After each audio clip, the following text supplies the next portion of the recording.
নমস্কার বন্ধুরা, আপনারা দেখছেন রিসার্চ বাংলা নিউজ। আমি বিশ্বজিৎ রয়েছি আপনাদের সঙ্গে। বিহার ভোটের ময়দানে এখন যে চিত্র তৈরি হয়েছে সেটা কেবল এক রাজ্যের নির্বাচন নয়, এটা নরেন্দ্র মোদীর রাজনৈতিক অস্তিত্বের লড়াই। কারণ এই চেয়ারে তিনি যতই শক্তভাবে বসে থাকুন, চেয়ারটার এক পায়া কিন্তু সম্পূর্ণভাবে নির্ভর করছে বিহারের ওপর। এবং সেই পায়াটা যদি নীতিশ কুমার একটু নেড়েও দেন, তাহলে চেয়ারটা কেঁপে উঠবে। আর এই কথাই আজ বিজেপির ভিত কাঁপিয়ে দিচ্ছে। সাধারণত প্রধানমন্ত্রী মোদী যখন কোনো রাজ্যে যান, সেটা একদিনের প্রচার, দুদিনের জনসভা, এটাই নিয়ম। কিন্তু এবারে তিনি টানা ৮ দিন বিহারে প্রচারে থাকবেন। ৩০ ও ৩১ অক্টোবর থেকে শুরু করে ৬ নভেম্বর ভোটের দিন পর্যন্ত। প্রশ্ন উঠছে, কেন এই ডেডিকেশন? উত্তর একটাই, কারণ বিজেপির নিজের সার্ভেতেই দেখা গেছে ১০১টি আসনের মধ্যে ৩৪টি সিটে তারা পিছিয়ে পড়ছে। আর এই ৩৪টি আসনেই বিজেপির রাতের ঘুম উড়িয়ে দিয়েছেন এক ব্যক্তি, প্রশান্ত কিশোর। বিজেপির অভ্যন্তরীণ রিপোর্টে উঠে এসেছে পাটনা, নওয়াদা, গয়া, নালন্দা, ভাগলপুর। যেখানেই শহরাঞ্চল, শিক্ষিত ভোটার, মধ্যবিত্ত শ্রেণী, সেখানেই প্রশান্ত কিশোরের জনসুরাজ পার্টি দ্রুত জনপ্রিয়তা পাচ্ছে। তার প্রার্থীরা কেউ শিক্ষক, কেউ ডাক্তার, কেউ প্রফেসর, অর্থাৎ পেশাদার রাজনৈতিক নয়, বরং প্রফেশনাল নাগরিক। আর এই ফর্মুলাটাই কাজ করছে। বিজেপির ঐতিহ্যবাহী কায়স্থ বেল্টে তিনি প্রতিদ্বন্দ্বিতা তৈরি করে ফেলেছেন। যেখানে এক সময় পদ্ম ছিল অপ্রতিরোধ্য, সেখানে এখন জনসুরাজের ঝড় বইছে। একটা উদাহরণ দিই, কুন্ডার বিধানসভা কেন্দ্র। এখানে বিজেপি তাদের ৫ বারের বিধায়ককে কেটে দিয়ে নতুন মুখ এনে দাঁড় করাচ্ছে। কিন্তু প্রশান্ত কিশোর সেখানে দাঁড় করিয়েছেন একজন ম্যাথমেটিশিয়ান প্রফেসরকে, যিনি কায়স্থ সমাজের পছন্দের মুখ। এই একটিমাত্র উদাহরণেই বোঝা যায়, পিকে ভোট কাটছেন না, ভোট ট্রান্সফার করাচ্ছেন। এবার আসুন দ্বিতীয় পর্বে, চিরাগ পাসোয়ান ফ্যাক্টর। চিরাগের ২৯টি আসনে এবার জেডিইউ ও আরজেডির আঁতাতের ছায়া দেখা যাচ্ছে। নীতিশ কুমার চেষ্টা করছেন যেভাবেই হোক এলজেপি আর উঠে দাঁড়াতে না পারে। মনে রাখুন, ২০২০ সালে চিরাগই নীতিশকে ৭০ সিট থেকে নামিয়ে ৪২-এ এনেছিলেন। এবার নীতিশ চান সেই প্রতিশোধ নিতে। লণ্ঠন আর তীর একজোট হয়ে চিরাগকে শূন্যে নামিয়ে দেবে, এটাই তার কৌশল। অর্থাৎ ৩৪টা সিটে পিকে চাপ দিচ্ছেন বিজেপিকে, আর ২৯টা সিটে নীতিশ চাপে রাখছেন চিরাগকে। মোট ৬৩ সিটে এখন এনডিএর ঘুম নেই। এই ৬৩ সিটই ঠিক করবে বিহারের ভবিষ্যৎ, আর তার সঙ্গে জড়িয়ে আছে নরেন্দ্র মোদীর দিল্লির ভবিষ্যৎও।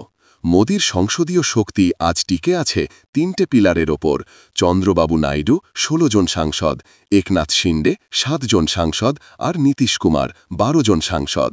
নীতিশ যদি বেরিয়ে যান, সেই এক পায়া ভেঙে যাবে, এবং এই হিসেবটাই এখন বিজেপি নেতৃত্ব বুঝে গেছে। তাই মোদী সাজুটি বিহারে অল ইন মোডে নেমে পড়েছেন। অন্যদিকে নীতিশ কুমার নিজের রাজনৈতিক স্ক্রিপ্ট তৈরি করছেন। তিনি জানেন, যদি ৪০-৪৫টা সিট তুলতে পারেন, তাহলে সরকার গঠনের পরেই ঠিক করবেন থাকবেন বিজেপির সঙ্গে নাকি ফিরবেন আরজেডির কোলে। এবং নীতিশ কুমারই সেই নেতা, যিনি একদিন বলেছিলেন, আমি মরে যেতে রাজি, কিন্তু বিজেপির সঙ্গে যাব না। কিন্তু আজ সেই নীতিশই মোদীর মঞ্চে না উঠেই বার্তা দিচ্ছেন, আমি আছি, কিন্তু তোমাদের জন্য নয়। এই পুরো অস্থিরতার মাঝে তেজস্বী যাদব হয়ে উঠেছেন বিহারের নতুন আশা। তিনি ধর্মের কথা বলেন না, বিভাজনের কথা বলেন না, তিনি কথা বলেন চাকরির, বেকারত্ব দূরীকরণের। যখন তিনি উপমুখ্যমন্ত্রী ছিলেন, তখন ১৭ মাসে তিনি প্রমাণ করেছিলেন, রাজনীতি মানে শুধু প্রতিশ্রুতি নয়, কাজও করা যায়। তেজস্বীর এই কাজের রাজনীতি এখন যুব সমাজকে টানছে। কিন্তু একটা প্রশ্ন বড়, রাহুল গান্ধী এখনও বিহারের প্রচারে নামেননি কেন? তিনি কৌশলগতভাবে নীরব, কিন্তু তার পাঠানো দূত অশোক গেহলট, পবন খেরা ইতিমধ্যেই গ্রাউন্ড সেট করে গেছেন। রাহুল এবার সরাসরি তেজস্বীকে মুখ্যমন্ত্রী প্রার্থী এবং মুকেশ সাহানিকে উপমুখ্যমন্ত্রী ঘোষণা করিয়ে একটা মাস্টার স্ট্রোক দিয়েছেন। তবুও প্রশ্ন থাকছে, শেষ মঞ্চে রাহুল যদি না আসেন, তাহলে সেই ভোটারদের আবেগ কি পূর্ণ হবে? তেজস্বী কংগ্রেসকে 50টি আসন দিয়েছেন, কিন্তু কংগ্রেস যদি তার অর্ধেকও জিততে না পারে তাহলে তেজস্বীর মুখ্যমন্ত্রী হওয়াটা কঠিন হয়ে যাবে। অন্যদিকে কংগ্রেসের হারানোর কিছু নেই, কারণ তারা জানে এনডিএ হারলে সেই কৃতিত্ব যাবে ইন্ডিয়া জোটের ঝুলিতে এবং ভবিষ্যতের জন্য নেতৃত্বের লাইন শক্ত হবে। বিজেপির মধ্যেও এখন চাপা অস্থিরতা। অমিত শাহ চান এলজেপিকে জোর দিয়ে সামনে আনা হোক, মোদি চান নীতিশ থাকুন যাতে সরকার টিকে থাকে। এই মতাপার্থক্য থেকেই উঠে এসেছে মোদি 28 ও 29 অক্টোবরের সব কর্মসূচি বাতিল করে নতুন করে 30 তারিখ থেকে সরাসরি বিহারে প্রচারে নামছেন। অর্থাৎ এখন তার কাছে দিল্লির রাজনীতি নয়, বিহারের রাজনীতি মানে নিজের চেয়ার বাঁচানো। একদিকে বিজেপির পকেট ভোটে পিকের অনুপ্রবেশ, অন্যদিকে চিরাগের সিটে নীতিশের কৌশল, আর মাঝখানে তেজস্বীর জনপ্রিয়তা। এই তিনে মিলে 2025 সালের বিহার ভোট একেবারে ত্রিমুখী, যেখানে প্রতিটি ভোট, প্রতিটি এলাকা, প্রতিটি ইস্যু একটি বড় জাতীয় মেসেজ তৈরি করবে। এটা শুধু বিহারের লড়াই নয়, এটা দিল্লির শক্তির ব্যারোমিটার।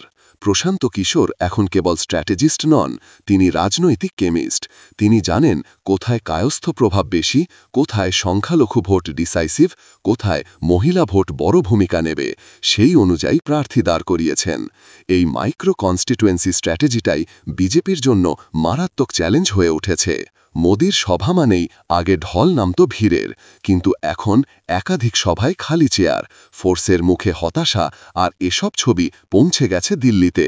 প্রশ্ন উঠছে 2024-এ যেখানে অপরাজেয় মোদির ইমেজ, সেই মোদি কেন আজ বিহারে এত আতঙ্কিত?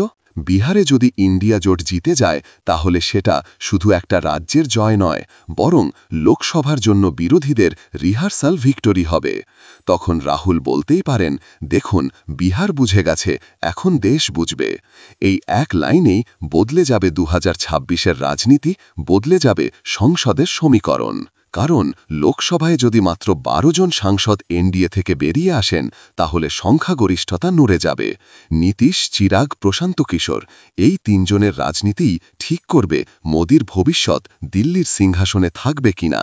এবং সেই সিদ্ধান্তের সূচনা হচ্ছে এখান থেকে, বিহার থেকে।